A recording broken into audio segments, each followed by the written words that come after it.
2022년 사순 말씀 묵상 미랄 하나가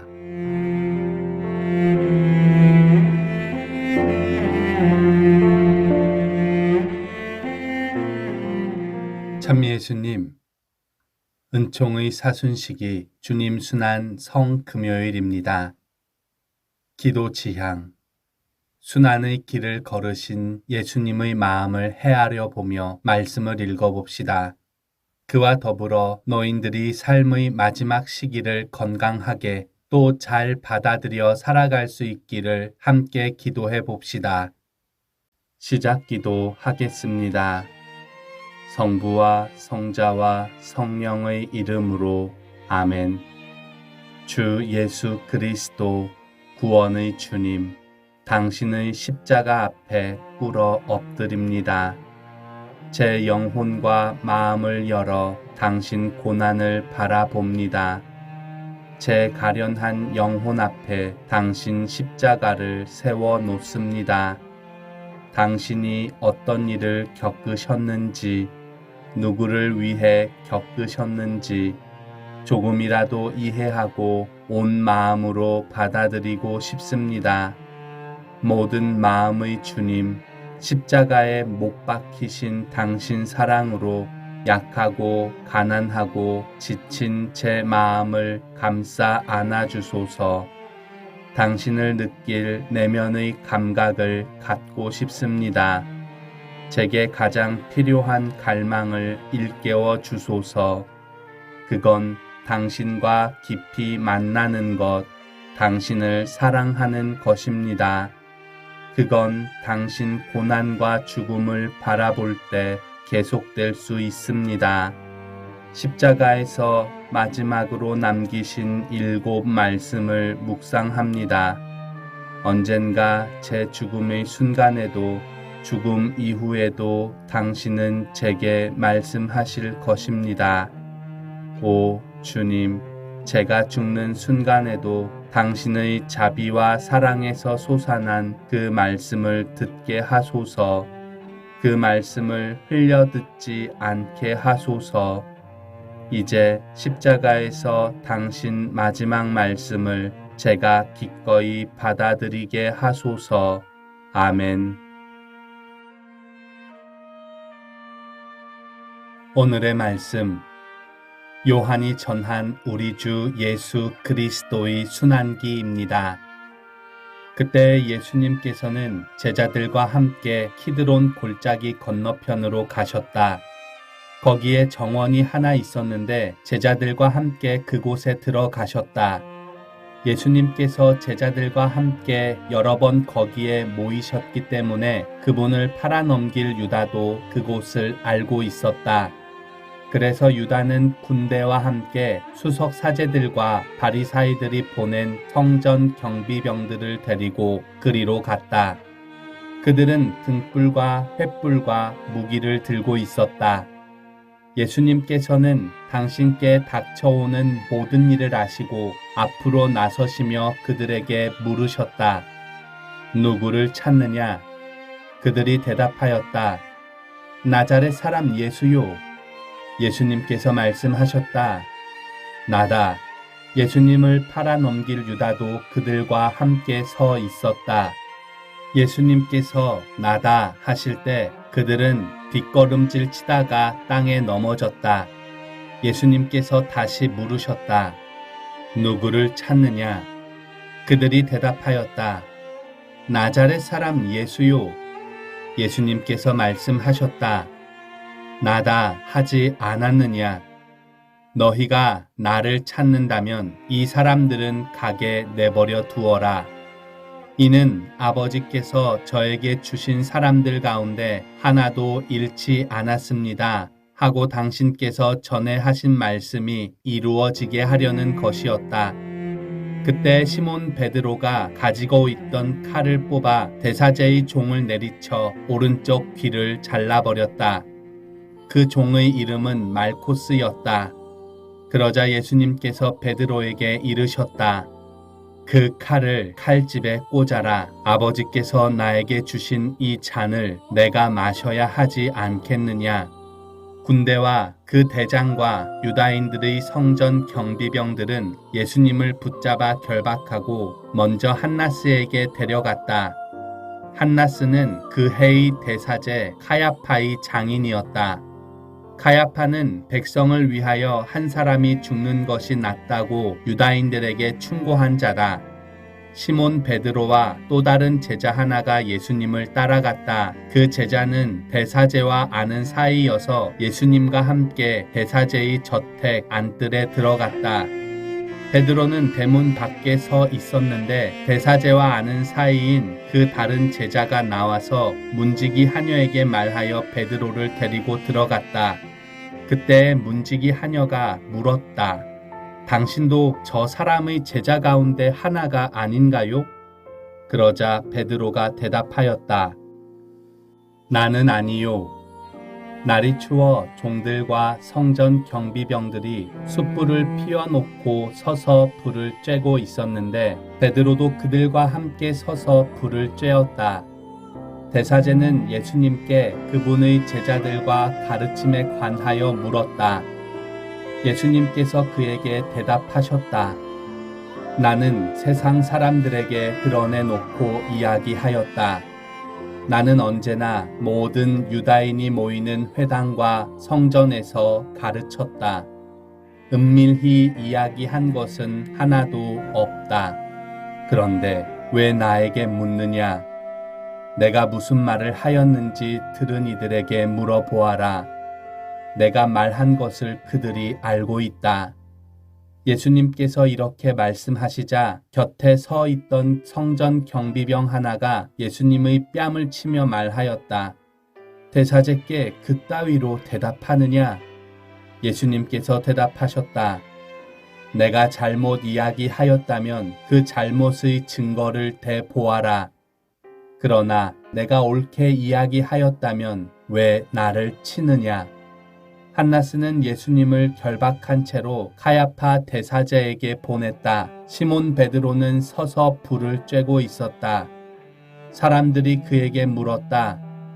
당신도 저 사람의 제자 가운데 하나가 아니요?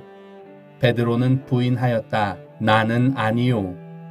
대사제의 종 가운데 하나로서 베드로가 귀를 잘라버린 자의 친척이 말하였다. 당신이 정원에서 저 사람과 함께 있는 것을 내가 보지 않았소? 베드로가 다시 아니라고 부인하자 곧 달기 울었다. 사람들이 예수님을 카야파의 저택에서 총독 관저로 끌고 갔다. 때는 이른 아침이었다. 그들은 몸이 더러워져서 파스카 음식을 먹지 못할까 두려워 총독 관저 안으로 들어가지 않았다. 그래서 빌라도가 그들이 있는 곳으로 나와 물었다. 무슨 일로 저 사람을 고소하는 것이요? 그들이 빌라도에게 대답하였다. 저자가 범죄자가 아니라면 우리가 총독께 넘기지 않았을 것이요. 빌라도가 그들에게 말하였다. 여러분이 데리고 가서 여러분의 법대로 재판하시오. 그러자 유다인들이 말하였다. 우리는 누구를 죽일 권한이 없소. 이는 예수님께서 당신이 어떻게 죽임을 당할 것인지 가리키며 하신 말씀이 이루어지려고 그리 된 것이다. 그리하여 빌라도가 다시 총독 관저 안으로 들어가 예수님을 불러 물었다. 당신이 유다인들의 임금이요? 예수님께서 되물으셨다. 그것은 내 생각으로 하는 말이냐? 아니면 다른 사람들이 나에 관하여 너에게 말해준 것이냐? 빌라도가 다시 물었다. 나야 유다인이 아니잖소. 당신의 동족과 수석 사제들이 당신을 나에게 넘긴 것이요. 당신은 무슨 일을 저질렀소? 예수님께서 대답하셨다. 내 나라는 이 세상에 속하지 않는다. 내 나라가 이 세상에 속한다면 내 신하들이 싸워 내가 유다인들에게 넘어가지 않게 하였을 것이다. 그러나 내 나라는 여기에 속하지 않는다. 빌라도가 물었다. 아무튼 당신이 임금이라는 말 아니요? 예수님께서 대답하셨다. 내가 임금이라고 내가 말하고 있다. 나는 진리를 증언하려고 태어났으며 진리를 증언하려고 세상에 왔다. 진리에 속한 사람은 누구나 내 목소리를 듣는다. 빌라도가 예수님께 말하였다. 진리가 무엇이요? 빌라도는 이 말을 하고 다시 유다인들이 있는 곳으로 나가 그들에게 말하였다. 나는 저 사람에게서 아무런 죄목도 찾지 못하겠소. 그런데 여러분에게는 내가 파스카 축제 때에 죄수 하나를 풀어주는 관습이 있소. 내가 유다인들의 임금을 풀어주기를 원하오. 그러자 유다인들이 다시 외쳤다. 그 사람이 아니라 바랍바를 풀어주시오. 바랍바는 강도였다. 그리하여 빌라도는 예수님을 데려다가 군사들에게 채찍질을 하게 하였다. 군사들은 또 가시나무로 관을 엮어 예수님 머리에 씌우고 자주색 옷을 입히고 나서 그분께 다가가 이렇게 말하며 그분의 뺨을 쳐댔다. 유다인들의 임금님 만세. 빌라도가 다시 나와 말하였다.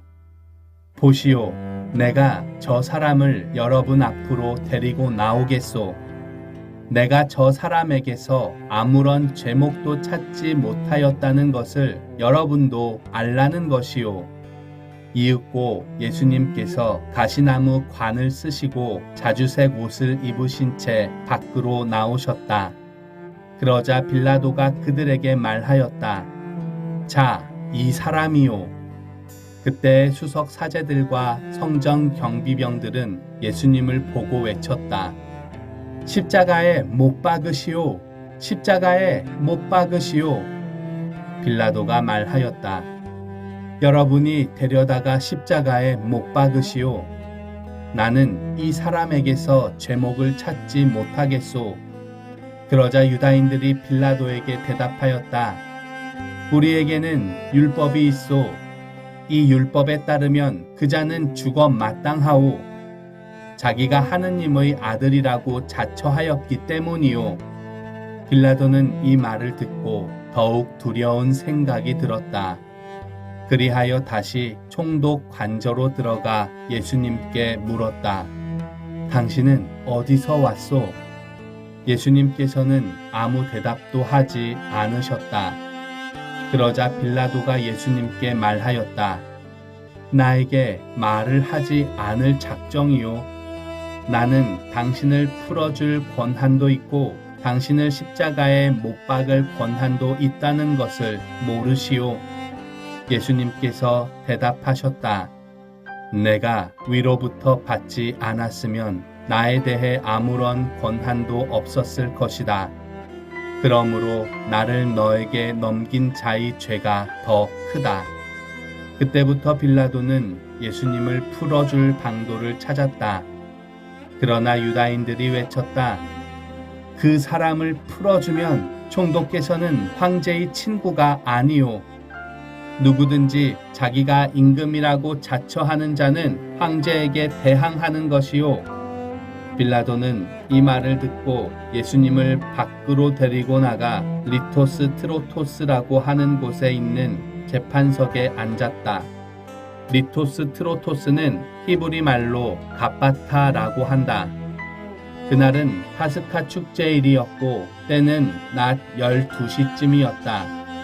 빌라도가 유다인들에게 말하였다.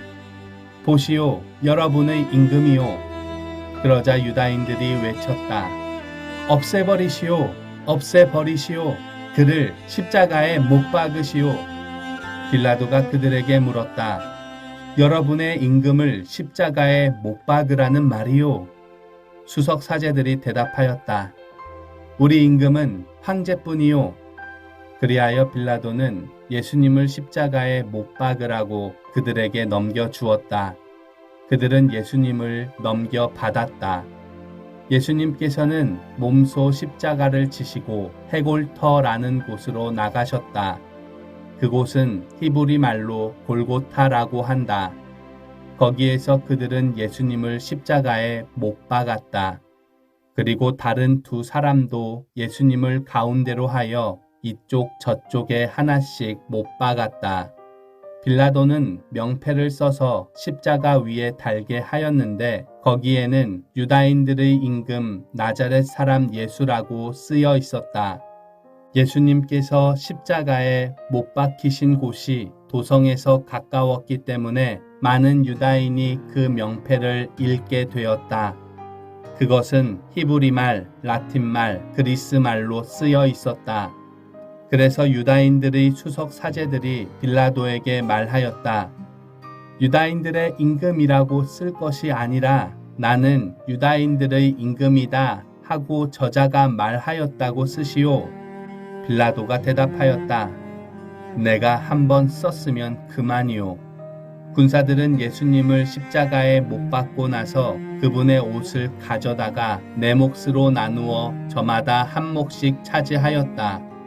속옷도 가져갔는데 그것은 솔기가 없이 위에서부터 통으로 짠 것이었다. 그래서 그들은 서로 말하였다. 이것은 찢지 말고 누구 차지가 될지 제비를 뽑자. 그들이 제 옷을 저희끼리 나누어 가지고 제 속옷을 놓고서는 제비를 뽑았습니다. 하신 성경 말씀이 이루어지려고 그리 된 것이다. 그래서 군사들이 그렇게 하였다. 예수님의 십자가 곁에는 그분의 어머니와 이모 클로파스의 아내 마리아와 마리아 막달레나가 서 있었다.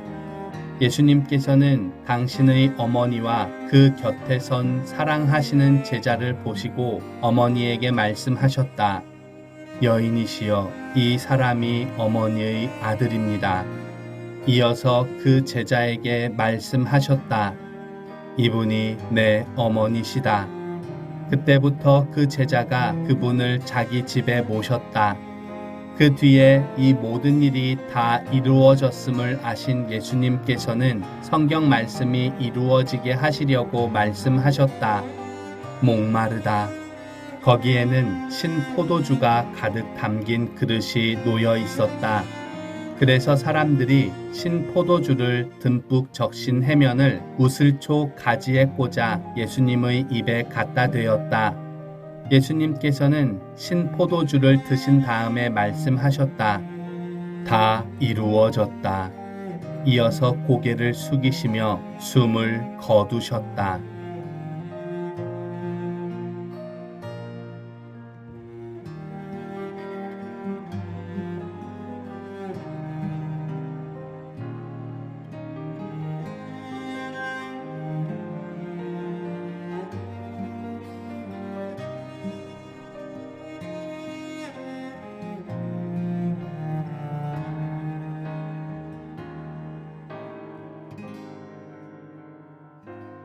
그날은 준비일이었고 이튿날 안식일은 큰 축일이었으므로 유다인들은 안식일에 시신이 십자가에 매달려 있지 않게 하려고 십자가에 못 박힌 이들의 다리를 부러뜨리고 시신을 치우게 하라고 빌라도에게 요청하였다.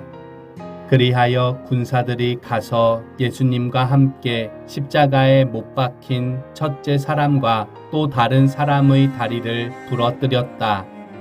예수님께 가서는 이미 숨지신 것을 보고 다리를 부러뜨리는 대신 군사 하나가 창으로 그분의 옆구리를 찔렀다. 그러자 곧 피와 물이 흘러나왔다. 이는 직접 본 사람이 증언하는 것이므로 그의 증언은 참되다. 그리고 그는 여러분이 믿도록 자기가 진실을 말한다는 것을 알고 있다. 그의 뼈가 하나도 부러지지 않을 것이다 하신 성경 말씀이 이루어지려고 이런 일들이 일어난 것이다. 또 다른 성경 구절은 그들은 자기들이 찌른 이를 바라볼 것이다 하고 말한다. 그 뒤에 아리마테아 출신 요셉이 예수님의 시신을 거두게 해달라고 빌라도에게 청하였다. 그는 예수님의 제자였지만 유다인들이 두려워 그 사실을 숨기고 있었다. 빌라도가 허락하자 그가 가서 그분의 시신을 거두었다. 언젠가 밤에 예수님을 찾아왔던 니코데모도 모략과 침향을 섞은 것을 100리트라쯤 가지고 왔다. 그들은 예수님의 시신을 모셔다가 유다인들의 장례 관습에 따라 향료와 함께 아마포로 감쌌다. 예수님께서 십자가에 못 박히신 곳에 정원이 있었는데 그 정원에는 아직 아무도 묻힌 적이 없는 새 무덤이 있었다. 그날은 유다인들의 준비일이었고 또 무덤이 가까이 있었으므로 그들은 예수님을 그곳에 모셨다. 주님의 말씀입니다. 그리스도님 찬미합니다. 묵상글. 그러나 예수님께서는 그에게 아무 대답도 하지 않으셨다. 오늘 묵상글은 인천교구 김종성 사도 요한 신부님께서 올려주셨습니다.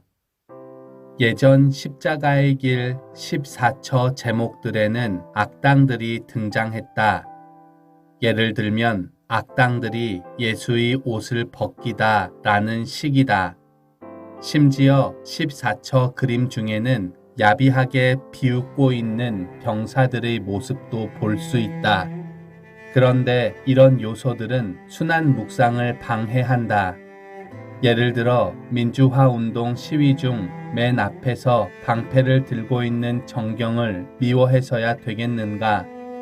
영화 패션 오브 크라이스트에서도 병사들이 포악한 모습이 강조되는 게 영 불편했다. 그런데 오늘 요한 순환기에는 다른 복음에 비해서 증오 유발 대목들이 유독 많다. 순환 복음처럼 긴 말씀을 묵상할 때 개인적으로 주의하는 점이 있다면 주변 곁가지 가십이나 소소한 이야기에 너무 많이 머물지 않는 것이다. 아무 대답도 하지 않는 예수님의 마음에 머물러야겠다. 감정선이 전혀 흐트러지지 않으셨을 것만 같은 예수는 왜 이 순환을 감수해야 하는지에 머물고 왜 많은 이들의 적이 될 수밖에 없었는지를 꼭 붙잡고 있어야겠다. 십자가를 지고 가는 지금 이 순간 예수에게 가장 마음 아팠던 것이 무엇일지를 놓치지 말아야겠다. 그게 아니면 순환의 길을 마치 처음 접하는 영화나 소설처럼 바람과 응원의 마음으로 같이 걸어가도 좋겠다. 예수님의 마음이 뭔가에 짓눌리지만 않았으면 좋겠다. 무엇을 받아들이고 무엇을 모면해야 하는지에 대한 판단력도 사라진 예수의 십자가의 길이 몸의 고통에 비해 마음은 덤덤한 길이었으면 좋겠다. 고통 중에 있는 누군가에게 최고의 선물은 응원밖에 없듯이 우리의 고통을 바라보시는 예수님의 마음도 응원이 전부 아닐까 싶다. 잠시 침묵하며 말씀과 묵상 내용에 머물러 봅시다. 예수님께서 걸으신 십자가의 길과 그 길의 고통이 나를 위한 것이라고 느껴진 적이 있습니까?